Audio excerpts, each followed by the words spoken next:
Hello and welcome to another episode of the Diary of a Sales Expert podcast. Thank you so much for giving me your ears again and your time to share some ideas and thoughts on how you can achieve the sales success you want for your business.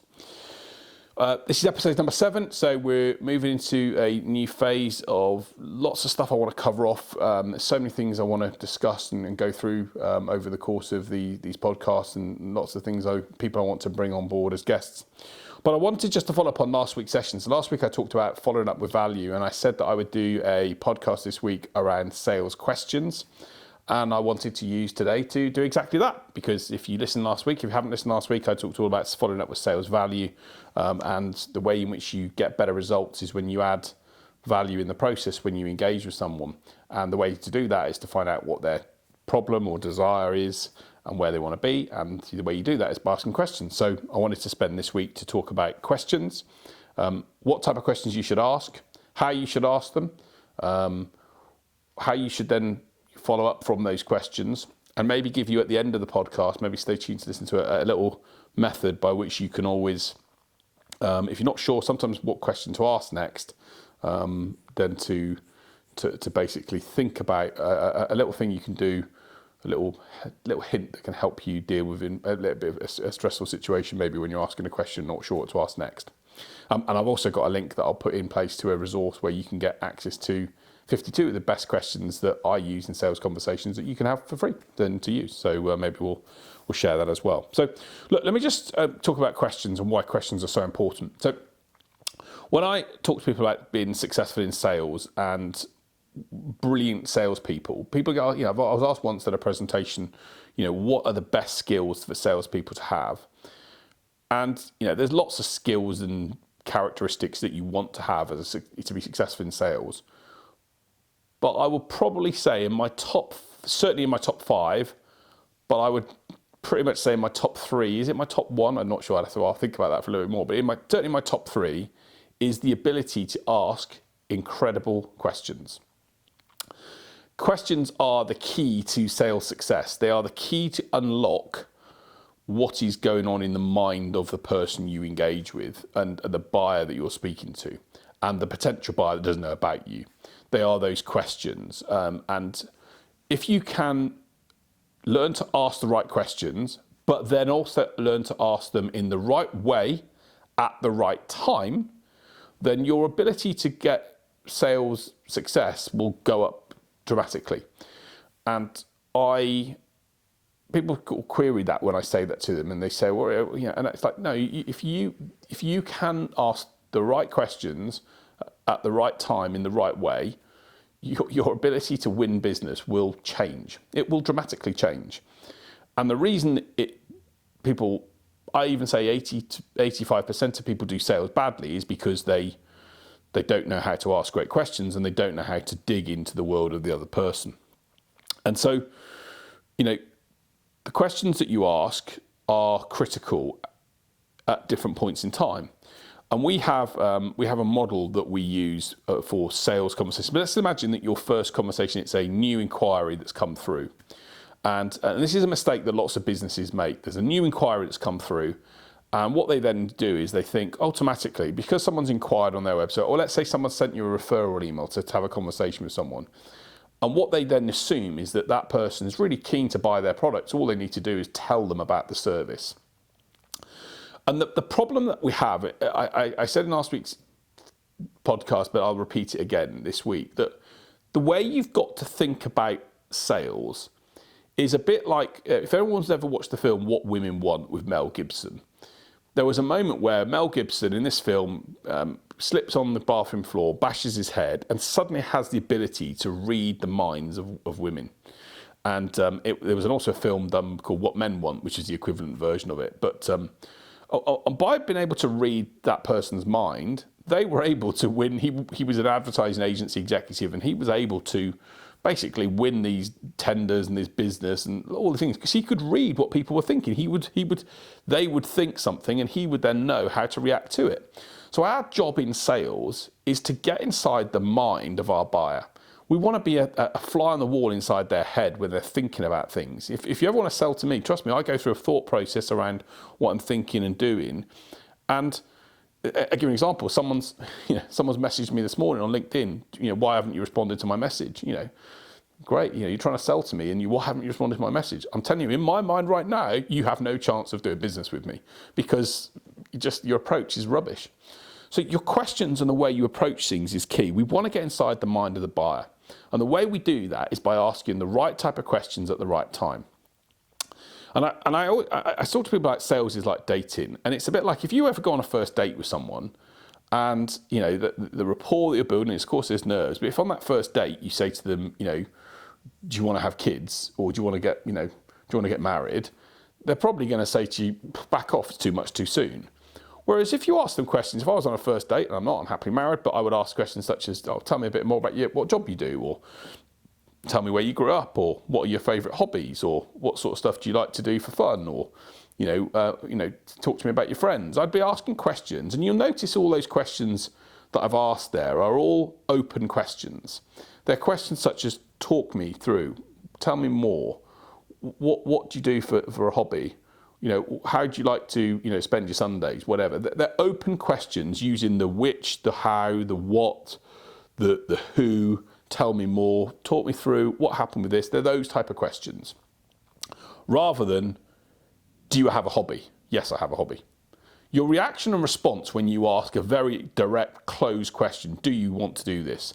Have you got a job? Yes, I have a job. What type of job have you got?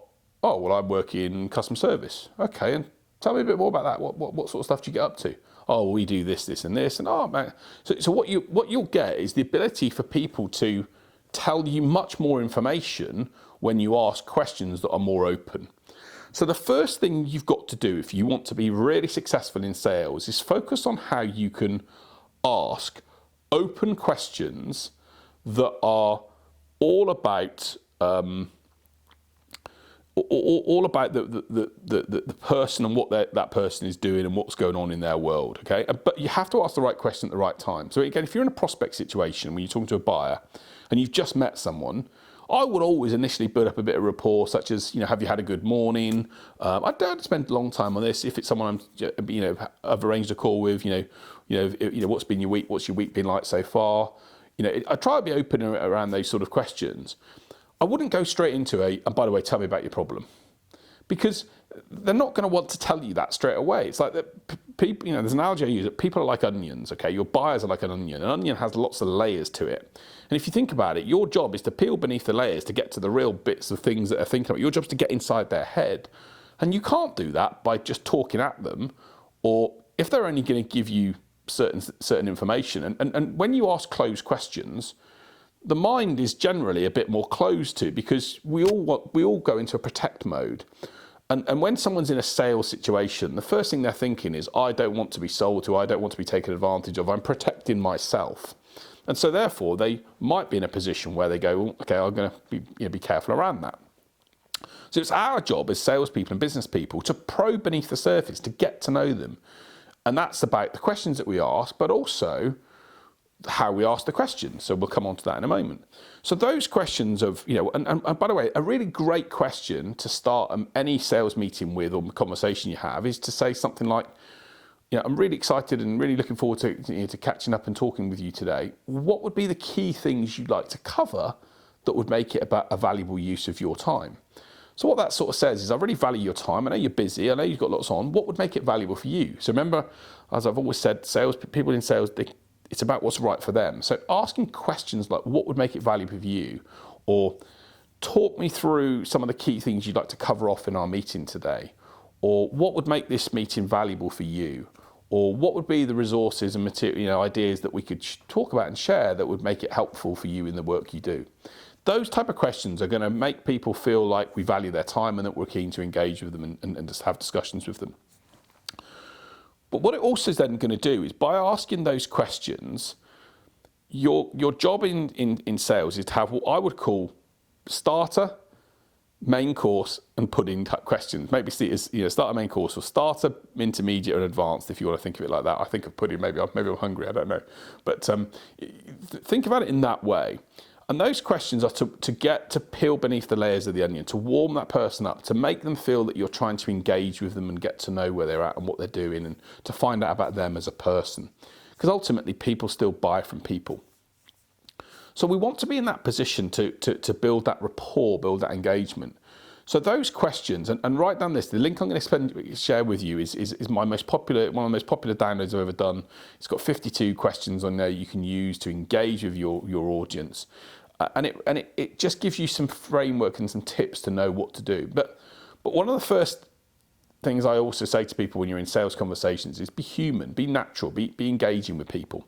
So don't necessarily focus on just being what's right for, to try and sell to them. Just use it as a human-to-human conversation and be interested in them. Be intrigued by what's going on in their world. Find out. And when they actually give you information, don't have this list of questions that's a checklist, so I've asked that question, move on. Probe a bit more in their world. So when they say to you, oh yeah, well actually, we've been doing this, and this. Oh, what's been happening there? Tell me more about that. You mentioned that you're launching a new service. Tell me more about the service. Be interested in them. So firstly, ask questions and then probe. Don't probe like you're in the police investigating someone for a murder, but probe to be, probe with empathy. Just show interest, show intrigue. Be keen about the way in which you do it to get people to think that you really are interested in what's going on in their world. And you'll be amazed when you start probing into finding out what's happening and what's going on with people at those levels and what people will tell you.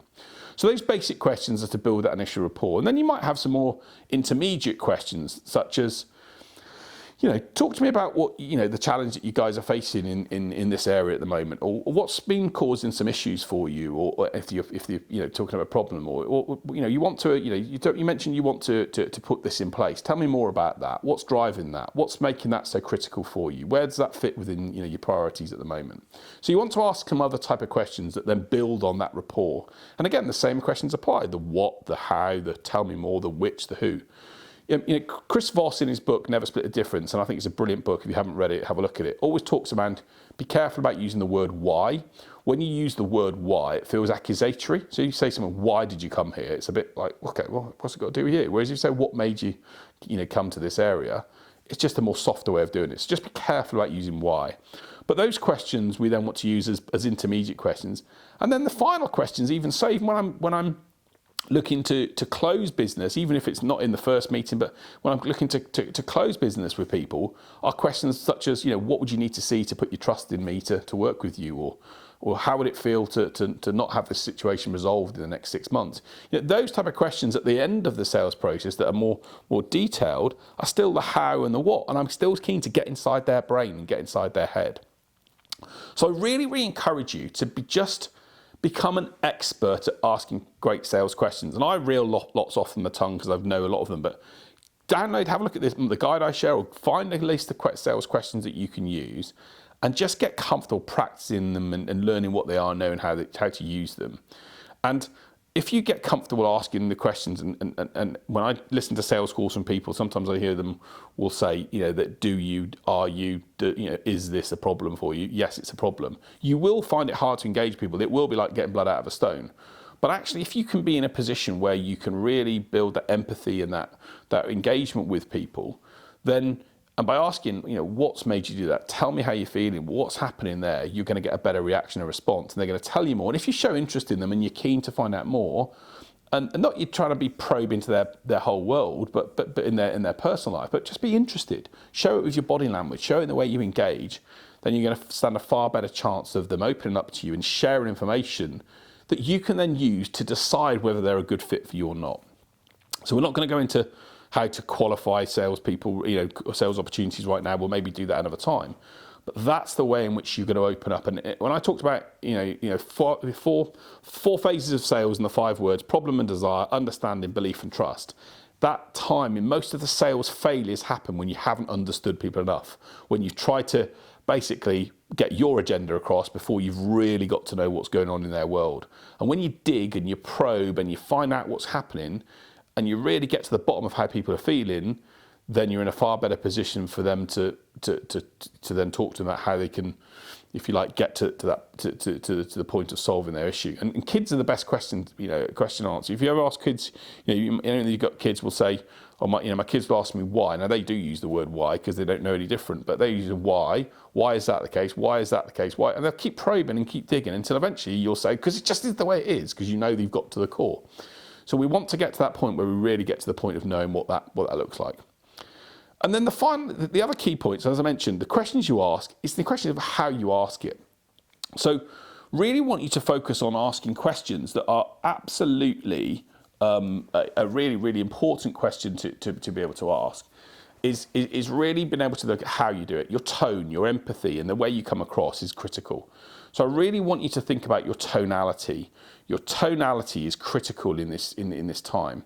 To be able to ask questions in a really simple and engaging and empathetic tone. So I was once told, again, I'm not sure which book I read, which said that you have the high pitched voice, you can have the late night DJ voice, or you can have the middle voice. So again, think about your tone being sort of high, medium, and low. And when you want to ask a question that's really sensitive or difficult, then you might want to be saying, "How's that making you?" You might want to use that your sensitive voice to ask that question. Or you might want to be quite slow about and deliberate about asking that question. So we can probably, again, cover this off in other episodes. But the point being is the tonality and the way you ask a question makes such a difference. And I would say to people, if there was a question such as, "What has made you do that?" If I said to someone, "What's made you do that?" in that tone, the reality is they're going to get their back up and it's going to be a bit like, "Well, stuff you. What's it got to do with you?" Whereas if I ask it, "Well, what's made you do that?" That tonality difference is going to hopefully make that person feel more inclined to then tell you what it is that they've done and what's actually happened as a result of it. So I really encourage you to think about that way of doing things. And I think your tonality is critical in sales. Most people, not just in sales, but in personal communication, is people get annoyed and frustrated when people ask them things in the wrong way. It's why people get offended on messages and email, because a question without the tonality to it can come across in different ways.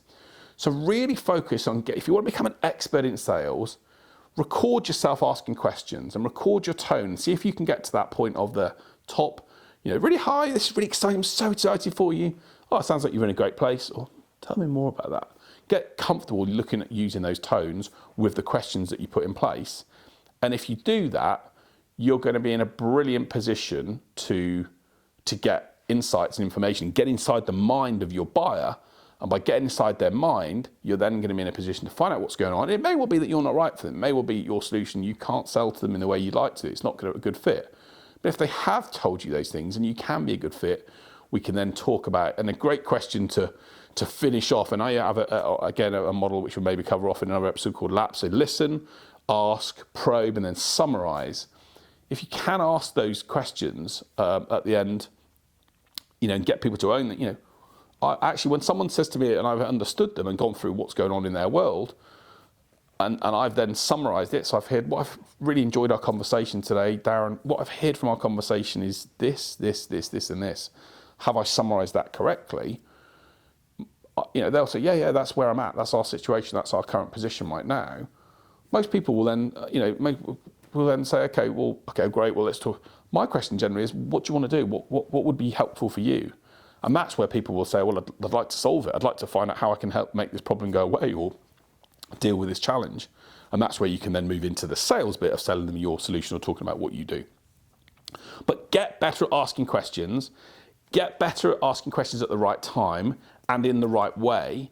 And if you do those three things and practice them and get comfortable with them, I guarantee you're going to stand a better chance of winning business consistently. Whether you're selling as a job or whether you're running your own business, you're going to be far better off. My wife works in retail, and as I finish off in this podcast to talk about this, the worst question that anyone asks in retail, can I help you? It's a closed question. No. She works for a very expensive brand. They get told, and rightly so, to ask a question, how's your morning been? Oh, lovely to see you here today. Have you had a good trip in? So she's not trying to be able to ask questions around to sell to that person, can I help you? Because most people will say no, but just to open up a conversation. You want to open up conversations. When you open up conversations, amazing things happen. So I wanted just to as I always do, we'll finish off the podcast by talking about inspirational stories. And I wanted just to do an inspirational story about a guy called Kevin Carr today. So Kevin Carr is the world record holder in circumventing the globe. I think he ran or walked around the globe. And he did it in 2022, and he broke an absolutely incredible record. I was looking at some of the stats around him there. 621 days to circumnavigate the globe. And if you look at his details, look him up, Kevin Carr. We'll put a link into the podcast. Just an incredible story of someone that had a goal and a dream and made it happen. And so I guess my message to you is, what's your goal and dream, and what are you going to make happen? And how are you going to be inspired to not settle for where you are right now, but to get where you want to be? We all need that inspiration in our life. We all need that focus, that element of I need something to show me it can be done. And the only person generally that stops you from doing stuff is you. So I hope you can take inspiration from Kevin and some of the other stories we've shared on other podcasts, and do what you want to do to make you feel great. And if you do what I said to you in episode 2, which is to write down your achievements, and you take inspiration from people like Kevin, and the world's your oyster, you can get what you want to get to achieve anything you need to want to. So that's it on this episode of the podcast. I hope that's been helpful. I hope it's been useful. Are you now going to become an expert in asking great questions? If you have, if you enjoyed it, please reach out to me. Find out, let me know in the commenting section, and reach out to me on social media at James White Sales on all social channels. I'd love to know your thoughts about how you've now asking better questions to get to know what's going on in someone's world, to then be in a position to ask the questions in the right way. And if you do that, let me know the success you're having with it. I'd love to know. And by the way, if you want to have the access to the download, we'll put a link to 52 questions which you can use to get access to the questions that can help you achieve incredible success. So that's it for me. Thanks so much for your time again. Absolutely loved you being part of the journey, what we're doing here, and I hope you've enjoyed it. If you have, share it and tell other people so we can get more people achieving great success. And until the next time, I'll see you soon. Take care. Have a great week.